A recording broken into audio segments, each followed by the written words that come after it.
മരിച്ചുപോയ ഒരു വ്യക്തിയുടെ പേരും പറഞ്ഞ് വൈറലായി നിൽക്കുന്ന ഒരു വ്യക്തിയെ പറ്റിയാട്ടോ ഞാൻ പറയുന്നത്. എല്ലാവർക്കും മനസ്സിലായി കാണുമല്ലോ, കൊല്ലം സുധിയുടെ ഭാര്യ രേണു സുധി. രേണു ഒരു സ്ഥലത്ത് പോലും വീണ എന്ന് പറയുന്ന വ്യക്തിയെ പറ്റി പറഞ്ഞതായിട്ട് എൻ്റെ അറിവിലില്ല. പക്ഷെ വീണ തന്നെ ഇപ്പം അങ്ങനെ പറഞ്ഞു നടക്കുന്നു എന്നൊക്കെ പറഞ്ഞിട്ട് വീണ ഒരുപാട് ഇൻ്റർവ്യൂസ് കൊടുക്കാനായിട്ട് തുടങ്ങി. പുള്ളിക്കാരിക്ക് ഇതിൻ്റെ എന്തെങ്കിലും ആവശ്യമുണ്ടോ? കാരണം പുള്ളിക്കാരി ഒരു ഫാമിലി ആയിട്ട് കഴിയുകയാണ്.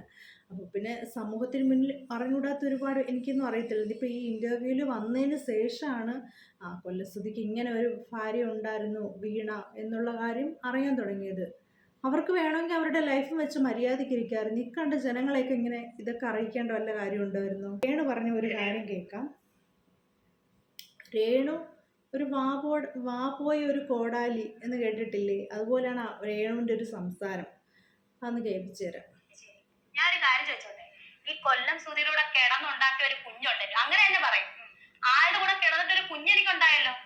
ഇനിയിപ്പം ആളും ഞാനും തമ്മിലുള്ള സെക്സ് ചാറ്റ് പുറത്ത് വന്നെന്ന് വെച്ചോട്ടെ, എനിക്ക് യാതൊരുവിധ നാണക്കേടുമില്ല, ഒന്നുമില്ല. കാരണം കൊല്ലം സുധിയുടെ കൂടെയല്ലേ, എനിക്ക് വിഷയമില്ല.